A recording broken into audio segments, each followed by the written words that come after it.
सुशांत 24 साल का दिखने में डिसेंट और स्मार्ट लड़का था। अंकिता को उसने पहली बार एक शॉपिंग मॉल में देखा था। अंकिता देखने में किसी परी जैसी थी। सुशांत को अंकिता को देखते ही पहली नजर का प्यार हो गया। उस दिन सुशांत अंकिता को देखकर ऐसे मदहोश हुआ कि ना उसे अंकिता से मिलने की सूझी और ना ही उसने सोचा कि उसका नाम या नंबर पता किया जाए। बस वही मूर्ति की तरह खड़ा होकर उसे देखता रहा। अंकिता थोड़ी देर बाद वहां से चली गई। अंकिता के चले जाने के बाद सुशांत का सुख चैन सब चला गया। सुशांत को लगने लगा अगर वह अंकिता को फिर से नहीं मिलता है तो वह शायद उसकी जान निकल जाएगी। यह एहसास जितना दुखदाई था उतना ही अनोखा था।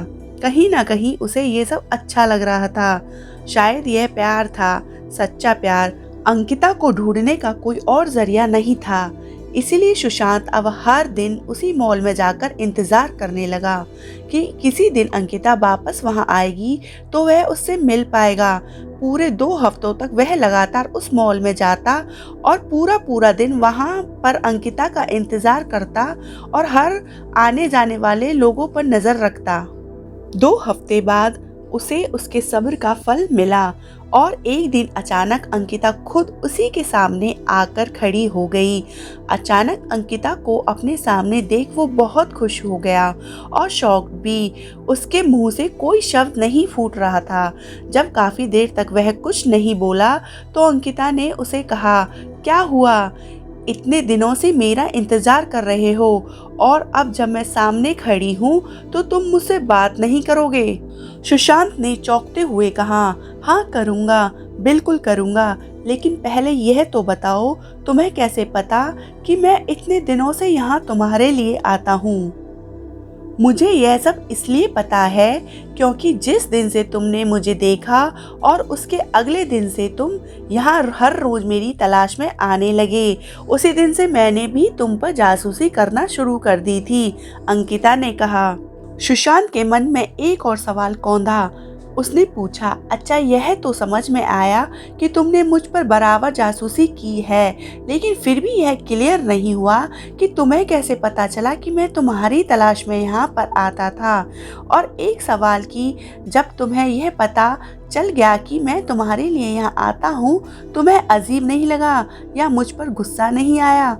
अगले दिन आकर जब तुमने मेरे बारे में उसी दुकान से पूछताछ की जहां से मैंने खरीदी की थी तो उस दुकानदार ने तुम्हें तो मेरे बारे में कुछ नहीं बताया, लेकिन मैं उसकी रेगुलर कस्टमर हूं, इसलिए उसने फ़ोन करके तुम्हारे बारे में मुझे सब कुछ बता दिया था।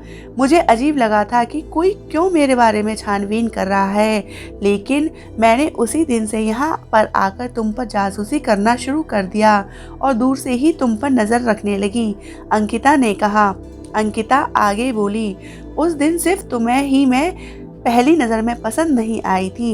मैंने भी तुम्हें मॉल में देखा था और मुझे भी तुम अच्छे लगे थे, इसलिए जब मैं तुम पर नज़र रखने लगी तब मेरे मन में तुम्हारे बारे में और ज़्यादा जानने की मंशा जागी, इसलिए मैं उसी दिन तुमसे बात करने के लिए नहीं आई और इन 2 हफ्तों में मैंने तुम्हारे बारे में काफ़ी कुछ जाना। मुझे ये तो पता चल गया था कि तुम मुझे इसलिए खोज रहे हो क्योंकि तुम मुझसे प्यार करने लगे हो, लेकिन मुझे इस बात को कंफर्म करना था कि कहीं तुम्हारा प्यार सिर्फ शारीरिक आकर्षण तो नहीं है, तो अक्सर इस उम्र में हो जाया करता है। लेकिन जैसे जैसे दिन बीत गए और मैंने देखा कि तुम बिना धीरज कोई और बिना इंटरेस्ट यूज़ किए उतनी ही शिद्दत से मेरे लिए यहाँ आते थे और मुझे तलाशते रहते थे, तो मुझे यकीन हो गया कि यह महज एक आकर्षक नहीं है, बल्कि तुम सच में मुझसे प्यार करने लगे हो।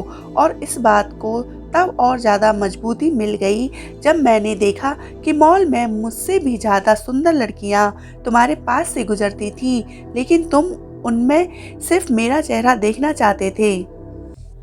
इन इन 2 हफ्तों में तुम पर नज़रें रखते रखते मेरे दिल में भी तुम्हारे लिए प्यार जाग गया और मेरा प्यार भी आकर्षक नहीं है, क्योंकि मुझे भी अब बिना तुम्हें देखे चैन नहीं आता है और मैं भी वही चाहती हूँ जो तुम चाहते हो। इसलिए आज मुझसे रहा नहीं गया और मैं तुम्हारे सामने आकर खड़ी हूँ। सुशांत ने अंकिता को अपना नाम बताया और उसका नाम पूछा और उसे प्रपोज किया। अंकिता ने हाँ कहा और दोनों के चेहरों पर अपने सपनों के हमसफर से मिलने की खुशी चमक उठी और एक प्यारी सी क्यूट लव स्टोरी का हैप्पी एंडिंग हुआ।